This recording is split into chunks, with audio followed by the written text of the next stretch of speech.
Hi, this is Shadi, and today we will try to compose the complete Judoka.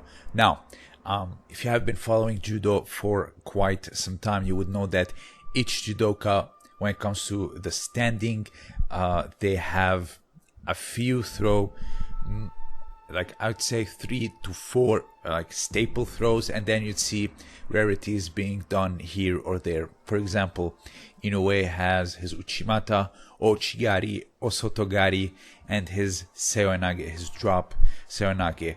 Rarities, they're like his little Ashiwazas like Deashi Harai. You'd also see him a few times in his career doing something like Tani Otoshi or Harai Goshi. Nothing like too frequent, but his staples were these first 4 throws. Someone like Maruyama, he had his Uchimata, Tomoe Nage, Sodetsuri Komigoshi, and his Koshi Guruma.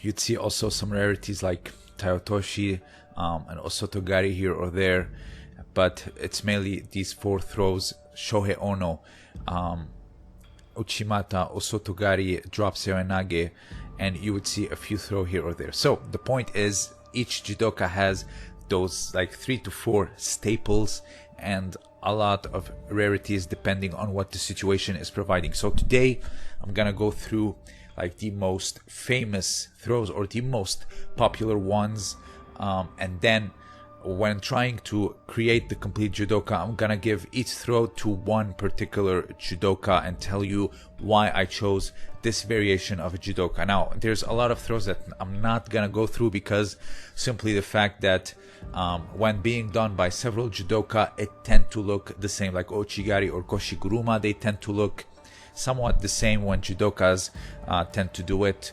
But everything else, a lot of judokas had very cases or very like different situations in order to pull off these throws, and also the unique look. So first we will start with the famous one, which is O Sotogari, and without a shadow of a doubt, I'm gonna give it to Masahiko Kimura.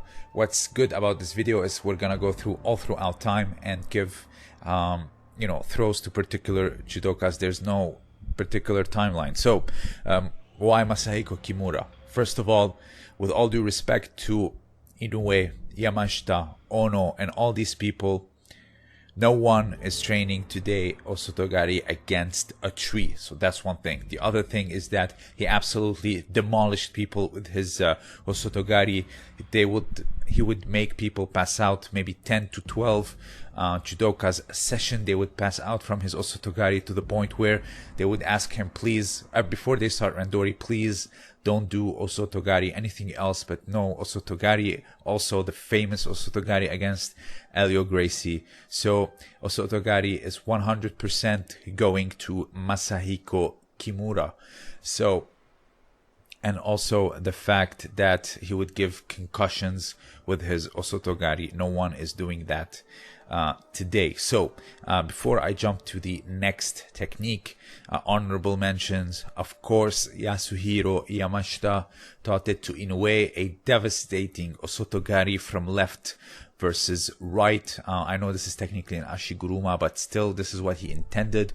Also Shohei Ono with his devastating armpit and collar Osotogari, just absolutely planting someone down with it, but it will always go to Masahiko Kimura. Now, we are still in Ashiwaza. Uchimata 100% to Koze Inoue. Let me tell you why.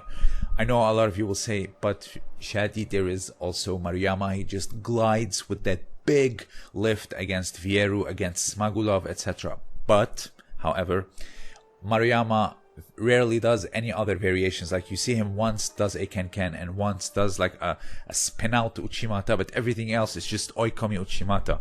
While in a way, he still gets that lift. We still see the beauty. We still see the control.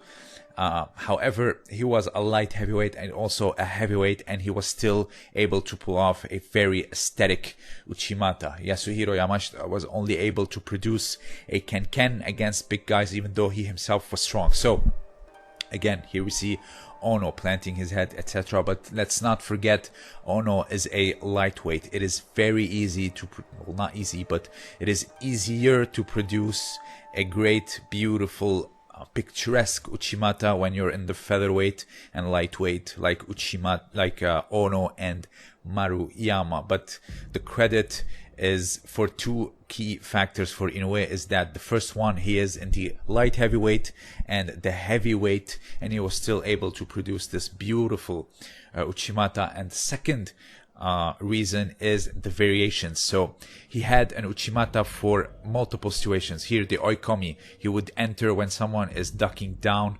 lost his composure, and he has his feet parallel. But it was mainly Tobikomi Uchimata that he would do, but he had an Uchimata for everything. Here we see at the World Championship, he was 19 years of age, and he did this. He also had his Ken Uchimata against extreme left-handers, right versus left. He himself was right-handed. When someone would stand like extreme left, as you see here, he would go or opt for Ken Uchimata. He had what you call a solution for everything. And finally, even when transitioning to heavyweight, he still had an answer to everything. So here you see it's a mix between his Tobikomi and his Ken opening. Here you see someone in the plus 100, he would still get them to just fall with grace, as you see here, and spin out to the side and get them down for Ippon with full control and with full beauty. This is the beauty of Inoue's Uchimata. Here, look at the size difference. And then he would feint with Ouchigari entry. Here you see, and just gets it regardless of the size. So now, still, Deashi Harai, I would give it to Fabio Basile. I was gonna give it to Udo, the Olympic champion, the German, but let me tell you why I'm going to give it to Fabio. Fabio has added this little trick that I'm going to show you, is that these little two steps when someone is making one step. Here, let me show you again. And it is one detail that is crucial in his Deashi and has made it so wonderful. If you go back to his early years, his Deashi was just waiting for timing, etc. But now he has added this little detail of two steps. Here, let's see it. 1, 2, and he gets it. So this is why his, if you go, for example, his tutorial in Fanatics, he would explain it very well. Here, let's see it. Here, 1, 2, and gets it. This is why his Deashi, especially, he was able to add a little bit of a detail and evolve the Deashi. Now, let's go to Teiwaza. Ippon Seonage, 100% goes to Toshihiko Koga. Toshihiko Koga was able to create this big, monumental, fully controlled, strong, but also very fluent Ippon Seonage. There is no match to it. I know Travis Stevens tried to create it, Ebinuma tried to recreate it, but there's no Ippon Seonage like Toshihiko Koga's Ippon Seonage, standing, full control, loading all on the back, and then throwing forward with a front flip, which makes it just absolutely gorgeous. Again, I'm gonna go through for Morote. I know there are many Seonages, but for Ippon Seonage in particular, it will have to go 100% to Toshihiko Koga.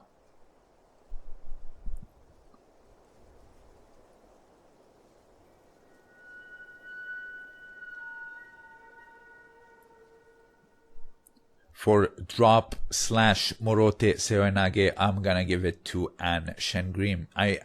Between him and Ball, I would give him to Shengrim because I see far more control and far more decisiveness when dropping down compared to Ball, and also the way he gets them moving or in a static position, he gets it in a very controlled manner and very beautiful manner. So I'm not going to talk about reverse because it will go to the inventor Choi Min-ho for sure. Now, it was still in Tewaza, Kataguruma, the illegal version, 100%. I'll give it to Mark Hausinga. Very similar to the reason of Inoue is that he had multiple Kataguruma. He had one where he just drops on his knees and close up the leg with his own leg. He had one where he would just drop on his knees and explode up. But the most famous reason, or what the most obvious reason why I'd give it to him, is his Hausinga Kataguruma, where he just steps outside, grabs the leg from the back, gets that big lift and that big slam. Now, Kataguruma, from the old days, even back when before Judo, it was a strong man throw. In Judo, it became a little bit more, how do you say, modified in order to suit all body types. So here you see like the illegal version, it 100% goes to Hausinga, the sheer creativity and also the control, the aesthetics, the power, like the front flip, etc. I know many people has done it, but they stuck to the classical form, but he himself came up with a few variations of his own. So it would have to go to him 100%, forcing it or just gliding through it. It's just an amazing variation of Kataguruma that like he said himself, I became so confident with Kataguruma that I came up with my own variation of it, and here it is, the Hausinga Kataguruma. Just plants someone down. It is absolutely devastating. Now, the legal version, I'm gonna give it to Fabio Basile. And before you say, what the hell is wrong with you, please listen. Kataguruma, even till this day, it is a strongman throw, as you see here. The big lifts, the flips, just the sheer control. It requires a tremendous amount of strength. Even the old jiu-jitsu, how they lift up and then they do like a kiai and they just slam down front, and it's always a strongman throw. Even till this day, like Smetov, Takato, Kviniashvili, they are all incredibly strong men. Let me tell you why Basile gets this one. Basile for the 73 is not that strong at all compared to Orushov, Ono, Hashimoto, Chakova, and all these other. He is like, I don't want to say weak, but he is weak compared to them.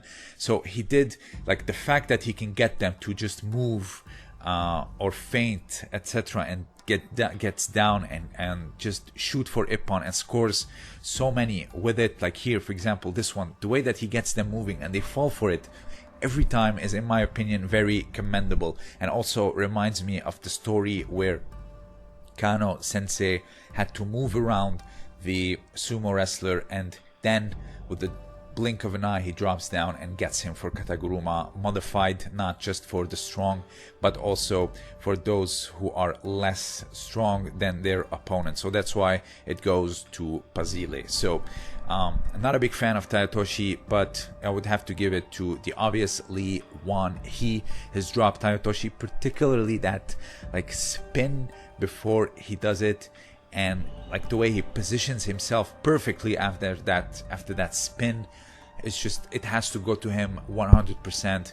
Tayatoshi, you know, like the explosiveness of the Koreans is just unmatchable, whether it is Morote Seoinage or the drop Tayatoshi or the Kochigari. So I'm not gonna mention little Ashiwazas because, like I said, they tend to look a lot like each other, but I'm trying to look for that unique thing that someone has added to the throw in order to choose it. So that's why a lot of throws I'm not gonna talk about or mention. So I'm sorry, and also the video would be 2 hours long. Now let's go to Sutemi, Tomoenage / Yoko Tomoenage, Katsuhiko Kashiwazaki, 100%.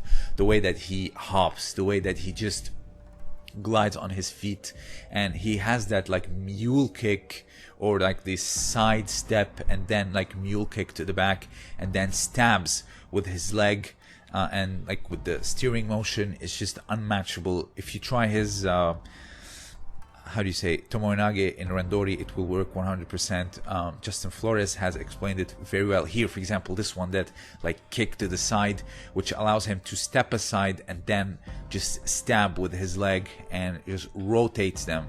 Absolutely just gorgeous and just so much technique to it. Sutemi, another one. Uranage, 100% goes to the mighty Georgian Avdantil Chirkishvili. He has buried so many opponents with it.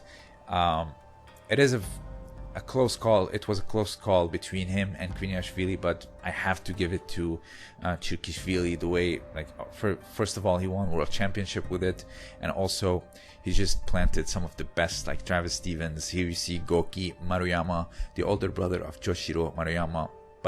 And it's also very aesthetic the way he aligns his feet, and also the elegant strength that he uses in order to just get that ippon. Kviniashvili also has a beautiful one, but for now it will go to Avdantil Chirkishvili, in my opinion.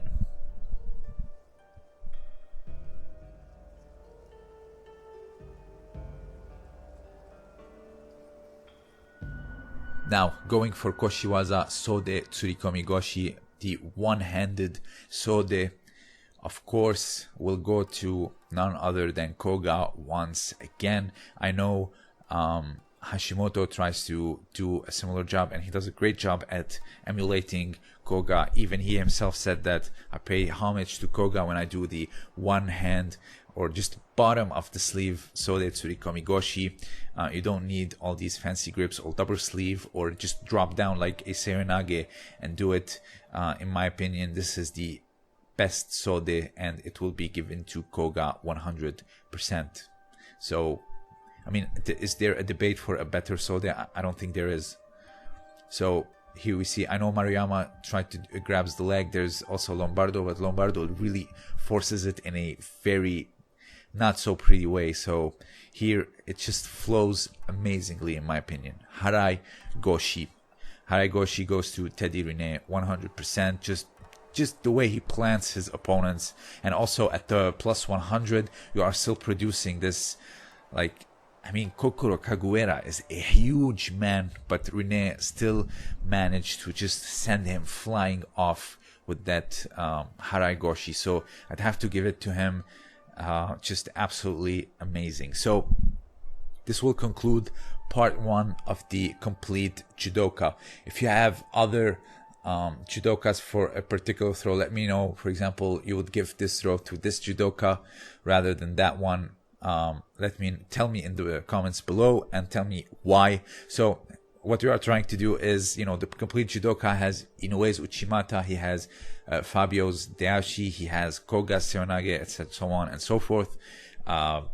So this is the idea. The next one will be about Nage Waza, who has the better, a transition for Kansetsu, the transition, who has the better turnovers, who has the better Osaikomi, the better Shimewaza. So it's going to be very similar, but for Nage Waza. So this video is already around 18 minutes long, so I'm not going to put Nage Waza in it as well. So like I said, if you disagree with a particular throw going to a particular judoka, let me know down below. Also, consider supporting me on Patreon. I have exclusive content for the patrons only. Also, don't forget to check out Josh Simon's shop for historical t-shirts and historical articles.